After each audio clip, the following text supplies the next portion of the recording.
다메섹에 관한 경고라. 보라, 다메섹이 장차 성읍을 이루지 못하고 무너진 무더기가 될 것이라. 아로엘의 성읍들이 버림을 당하리니 양무리를 치는 곳이 되어 양이 눕되 놀라게 할 자가 없을 것이며, 에브라임의 요새와 다메섹 나라와 아람의 남은 자가 멸절하여 이스라엘 자손의 영광같이 되리라. 만군의 여호와의 말씀이니라. 그날에 야곱의 영광이 쇠하고 그의 살진 몸이 파리하리니, 마치 추수하는 자가 곡식을 거둬가지고 그의 손으로 이삭을 벤 것 같고 르바임 골짜기에서 이삭을 주운 것 같으리라.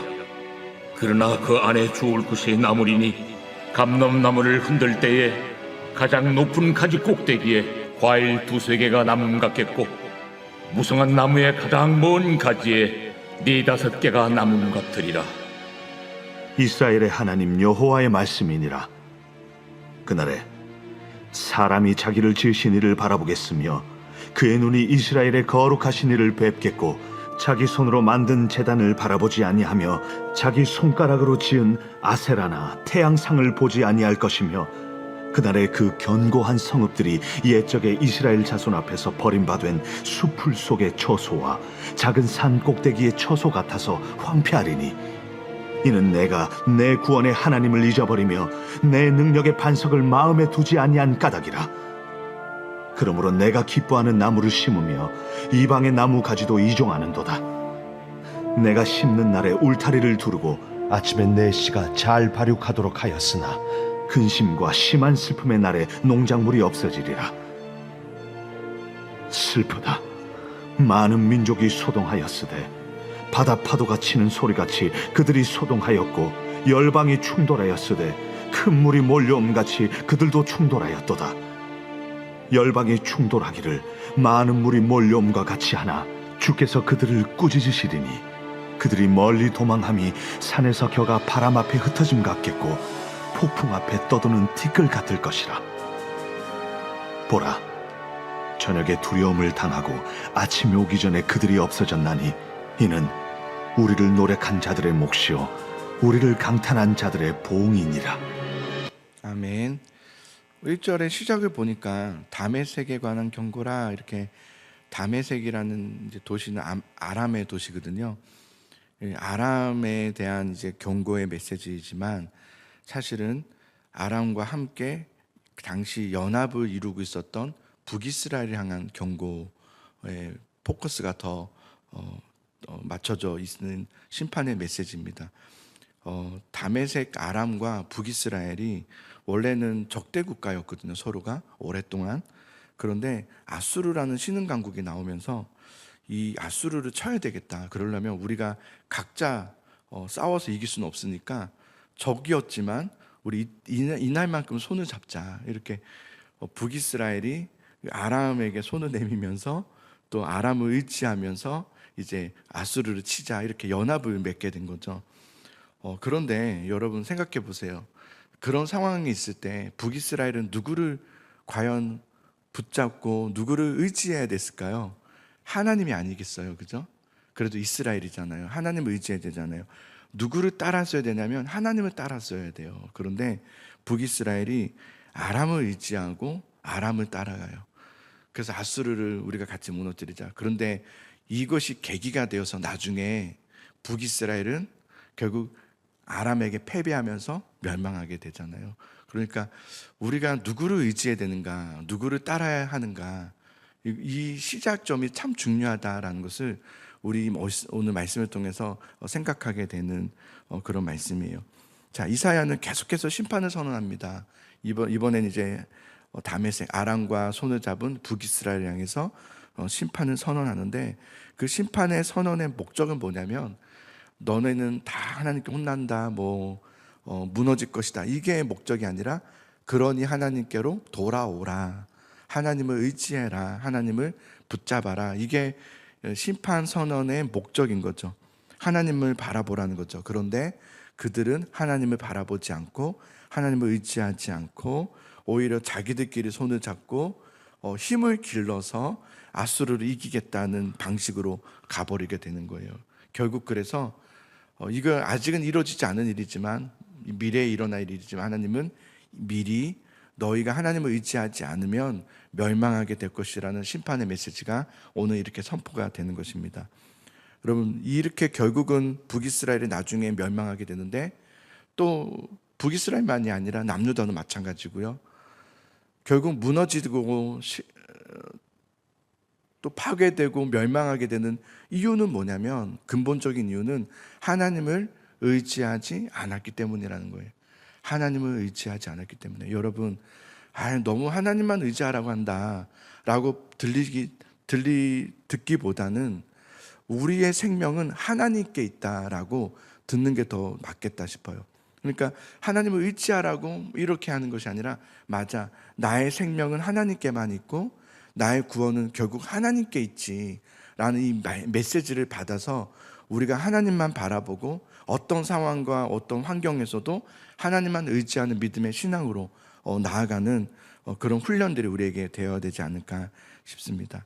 결국은 여러분, 하나님을 의지하지 않은, 하나님을 거부한 일이 얼마나 어리석은 처사인지, 그리고 그것으로 인해서 결국 심판이라는 무서운 대가를 치러야 되는 자멸 행위였다라는 것을 말씀을 통해서 보여주고 있습니다. 1절부터 3절까지를 우리 같이 한번 읽어볼까요? 자, 1절부터 3절까지 시작. 다메섹에 관한 경고라. 보라, 다메섹이 장차 성읍을 이루지 못하고 무너진 무더기가 될 것이라.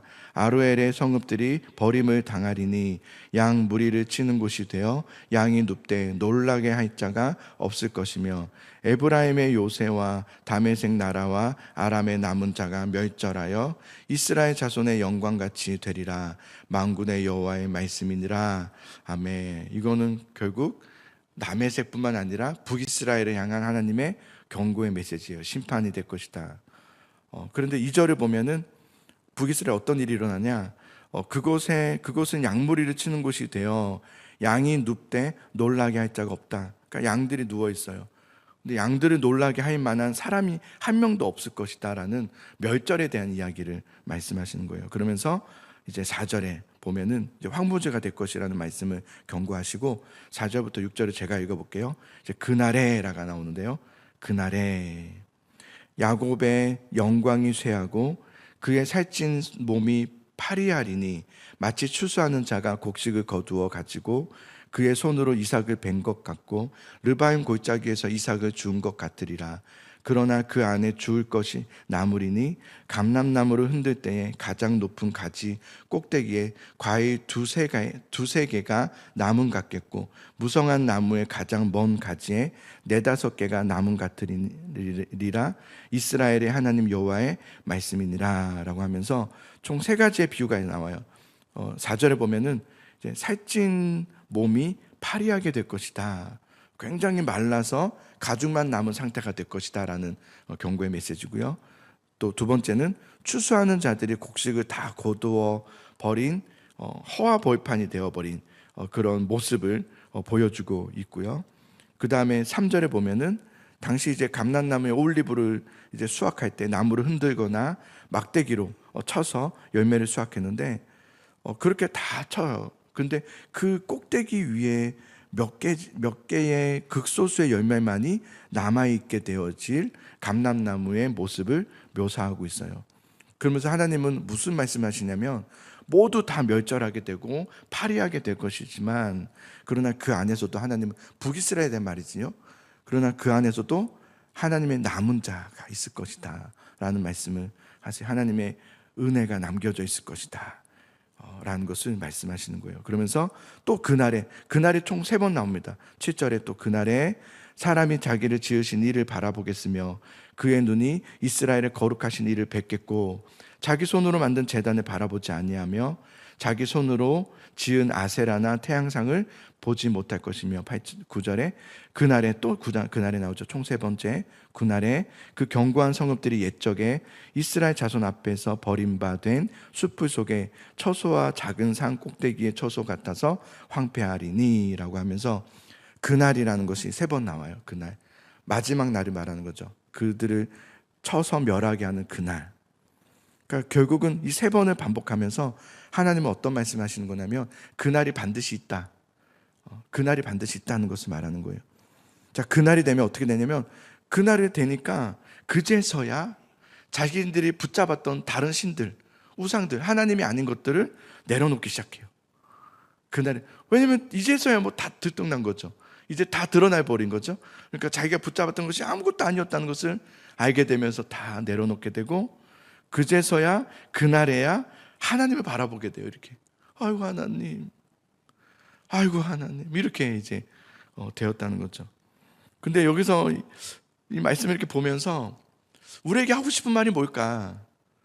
그날이 반드시 있고 그날에는 너희가 지금 막 바둥바둥 거리면서 하나님을 의지해야 되지만 하면서 뭐 다른 거 의지하고 나도 알지만 기도해야 되는 거 알지만 기도가 안 되고 하나님을 붙잡아야 되지만 하나님을 따라야 되지만 그게 어렵고 라는 것들이 결국 그날이 되면 다 내려놓게 되면서 내가 왜 그랬을까? 아무것도 아닌 거 왜 내가 붙잡았을까? 후회하게 되면서 하나님 그제서야 하나님을 찾고 창조주 하나님, 모든 것을 다스리신 하나님을 바라보게 될 것이라는 이 말을 하는 이유가 뭘까? 하나님이 이런 말씀을 하고 싶은 것 같아요. 중요한 것은 진짜 그렇게 왜 못했냐는 거예요. 왜? 아니 왜 그날이 돼서야 그렇게 하냐는 거예요. 이미 다 끝난 일인데, 이미 멸망받고 이미 심판받고 이미 매를 맞고 나서야 아이고 하나님 왜 그러냐는 거예요. 이게 하나님의 마음인 것 같아요.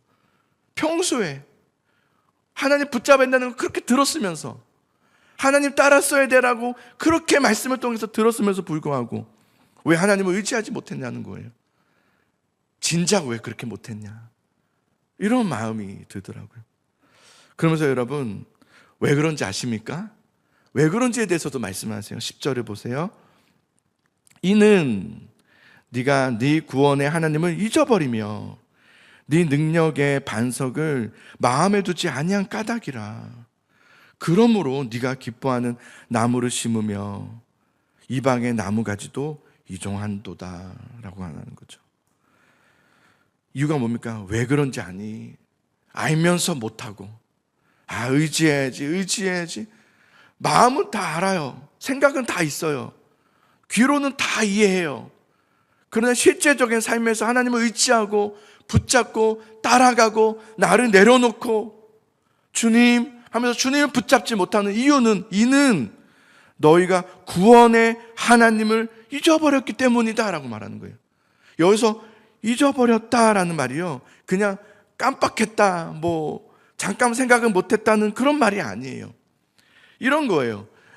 너는 종교적으로는 하나님 믿는 것 같이 보이고 종교 생활을 하는 것처럼 보이지만 사실은 실상 하나님에 향해서는 꺼져 있다는 거예요. 이렇게 그냥 오프되어 있는 거예요. 온 오프처럼 오프가 되어 있는 거예요. 그냥 종교만 하고 있을 뿐이에요. 정말 하나님을 붙잡고 의지하고 믿음이라는 용어가 피스핀이라고 하거든요. 그게 연결되다라는 말이란 말이에요. 근데 하나님께 연결되어 있지 않는 거예요. 종교만 가지고 있을 뿐이에요.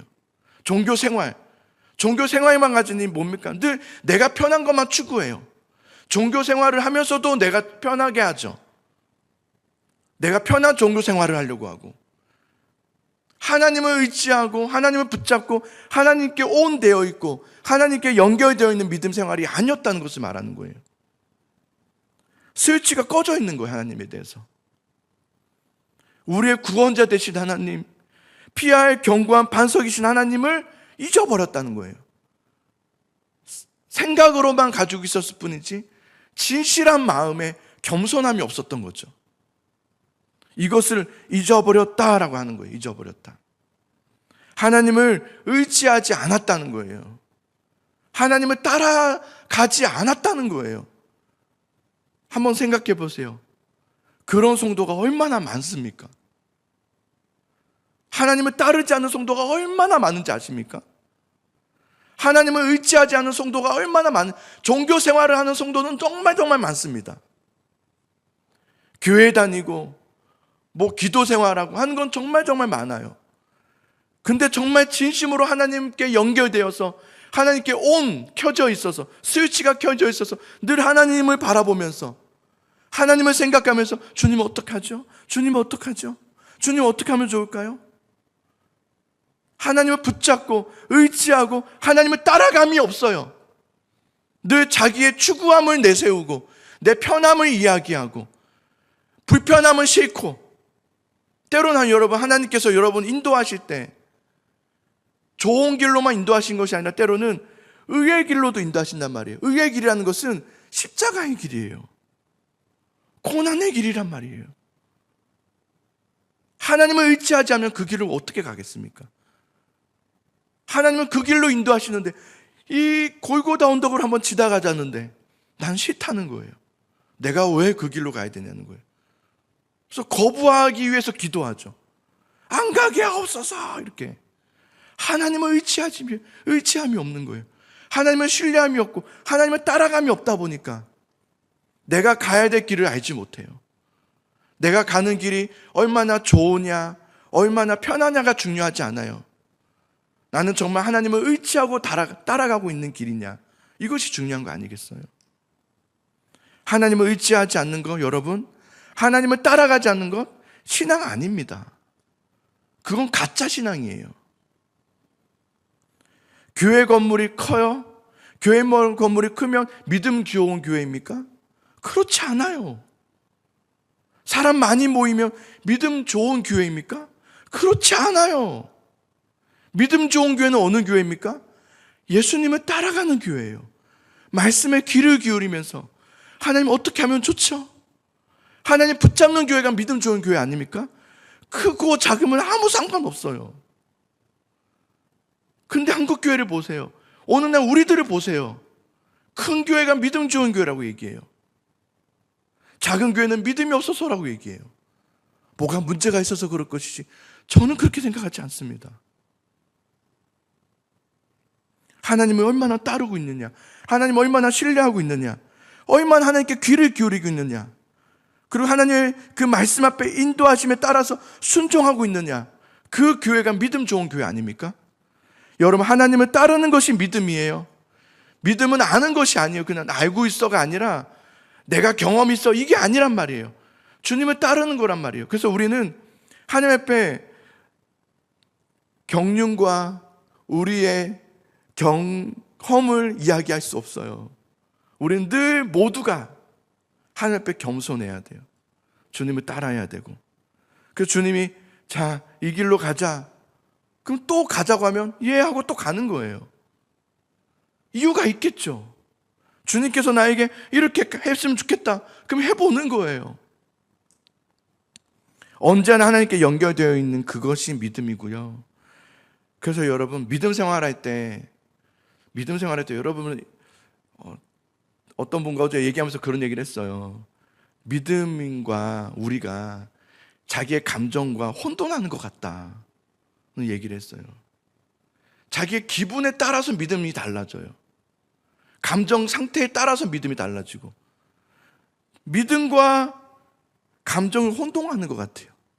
내가 오늘 기분이 안 좋으면 뭐 이렇게, 그러면 믿음이 아닌 거예요. 감정에 따라 어느 날 감정이 좋으면 뭐 또 이랬다가도 또 기분이 나쁘고 뭔가 그냥 상함이 있으면 그냥 싫고, 이런 건 믿음이 아닌 거예요. 그냥 자기 감정이, 자기 종교 생활인 거예요. 자기를 믿는 거예요. 여러분의 감정, 여러분의 어떤 분위기, 어떤 환경적인 요소, 거기에 너무 매이지 마세요. 어떤 환경에 주어진지 그 환경에서 기도하실 수 있으셔야 돼요. 어떤 환경에서든지 주님을 붙잡을 수 있어야 되고요. 여러분의 기분과 감정에 너무 매이지 마세요. 믿음은 오직 하나님만은 그냥 따라가는 거예요. 하나님만 신뢰하는 것이고, 그래서 내가 얼마나 좋으냐, 내가 얼마나 그것에 동의하느냐, 그거 중요하지 않아요. 우리는 얼마나 따르냐네. 동의가 아니라 따르냐, 내가 얼마나 하나님을 신뢰하느냐죠. 그래서 저는 어제 이 말씀을 준비하면서 그렇게 기도했어요. 하나님, 주님의 종이 여기 있습니다. 듣겠나이다. 말씀하여 주시옵소서. 이게 사무엘의 신앙이었고 우리의 신앙이어야 되겠다는 생각이 들어요. 사랑하는 성도 여러분, 오늘 여러분 그렇게 한번 기도해 보세요.